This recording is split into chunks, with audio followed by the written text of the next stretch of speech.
Hello అండి, అందరికీ నమస్కారం.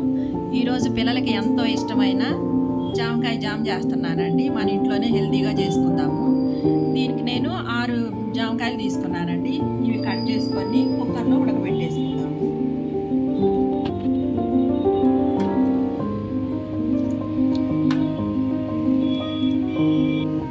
మన చెట్టు జామకాయలేనండి, బాగా పండిన కాయలు తీసుకోవాలి.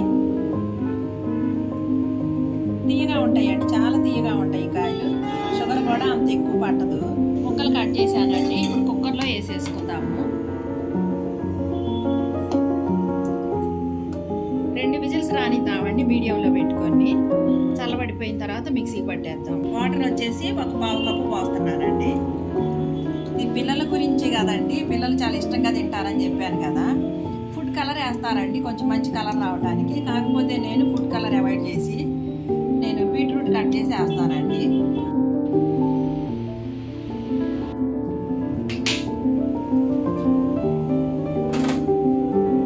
చూడండి, చక్కగా చల్లబడిపోయింది, మెత్తగా అయిపోయింది. చూడండి, పప్పు గుత్తితోనైనా రుబ్బుకోవచ్చమ్మా, కాకపోతే నేను మిక్సీలో వేస్తున్నాను.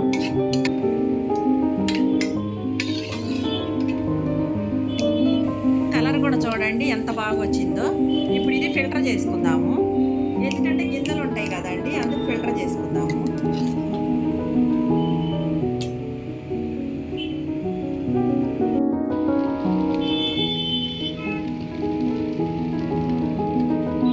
చూడండి గింజలు ఎన్ని మిగిలిపోయినాయో, గింజలన్నీ పడేసుకోవటమే.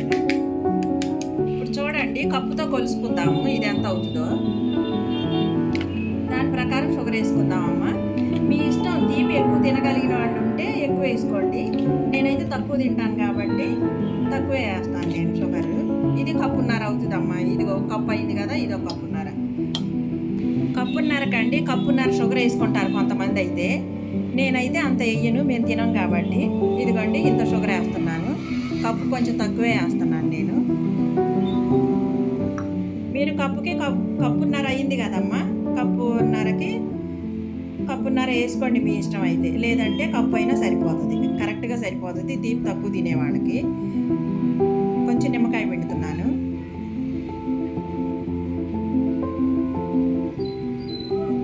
స్టవ్ మీద పెట్టేశానండి.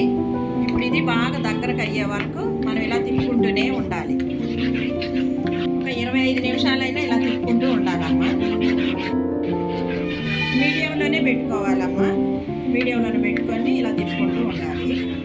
నేను కలర్ కోసమే బీట్రూట్ వేసానమ్మా, ఫుడ్ కలర్ మంచిది కాదని. అసలు ఆ బీట్రూట్ వేసిన సంగతి కూడా తెలియదు పిల్లలకు కానీ పెద్దలకు కానీ. టేస్ట్ అంత బాగుంది, పైకి బాగా చిందుతుందమ్మా.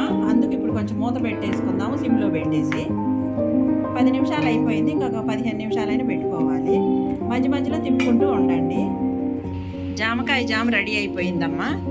చూడండి, దీనికి నేను ఒక 2 టిప్స్ చెప్తాను మీకు. ఏంటంటే, ఇప్పుడు నేను సిమ్లోనే పెట్టాను, పైకి ఏం ఎగరటలేదు. చూడండి, దీని ప్రకారం చూసుకుంటే మనకు జామ్ అయిపోయిన కింద లెక్కమ్మా. ఎందుకంటే ఇందాక నుండి స్టవ్ మొత్తము చిందరవందరగా పడిపోయింది. మూత పెట్టిన తర్వాతే కొంచెం ఆగింది. ఇప్పుడైతే చూడండి, నేను సిమ్లోనే ఉంది, ఏమి ఎగరటలేదు. చూడండి, ఇలాంటి సమయంలోనే జామ్ అయిపోయింది అని మనం తెలుసుకోవాలి. మళ్ళీ ఇంకొకటి ఏంటంటే,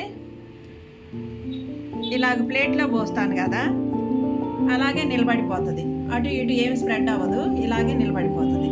ఇది కూడా జామ్ అయిపోయింది అనడానికి ఒక గుర్తమ్మ. ఇది ఆరిపోయిన తర్వాత అమ్మ ఇలాంటి గాజు బాటిల్లో షిఫ్ట్ చేసుకుందాము. నిమ్మకాయ పిండానండి. నిమ్మకాయకి ఎంత టేస్ట్ వచ్చిందోను నిమ్మకాయ పిండటం వలన.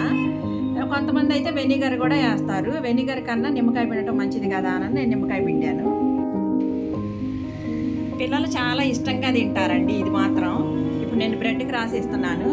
అంకులకు కూడా ఇది చాలా ఇష్టం అమ్మ. పిల్లలకని చెప్పాను కానీ అంకులు కూడా చాలా ఇష్టము. పిల్లలకి పెద్దలు ఇద్దరు తింటారు, కాకపోతే పిల్లలు ఇంకా ఇష్టపడతారు.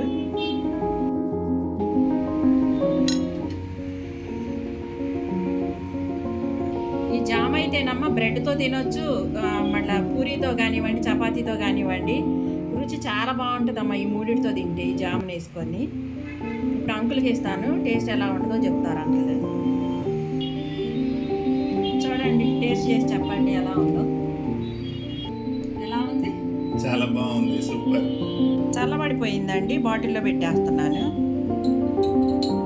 అసలు అసలు కిసాన్ జామ్ లాగానే ఉందండి. టేస్ట్ అంత బాగుంది. తప్పకుండా అయితే ట్రై చేయండి మీ అందరూ. నా సబ్స్క్రైబర్స్ కోసం, వ్యూవర్స్ కోసం జామ్ రెడీ చేశానండి. మీకైతే అందరికీ నచ్చుతుందని అనుకుంటున్నాను. తప్పకుండా ట్రై అయితే చేయండి. మిక్స్డ్ ఫ్రూట్ జామ్ చేయాలి అన్నా కూడా నేను చేస్తానండి. ఎవరికైనా ఆంటీ మాకు ఆ మిక్స్డ్ ఫ్రూట్ జామ్ చేసి పెట్టండి అని అంటే ఒక్కరు కామెంట్ వచ్చినా కూడా సమయాన్ని బట్టి తప్పకుండా చేసి చూపిస్తానమ్మా మీకు. వీడియో నచ్చితే మాత్రం తప్పకుండా లైక్ చేయండి, షేర్ చేయండి. సబ్స్క్రైబ్ చేయకపోతే మాత్రం తప్పకుండా సబ్స్క్రైబ్ చేయండి. మరొక వీడియోతో కలుసుకుందామమ్మా.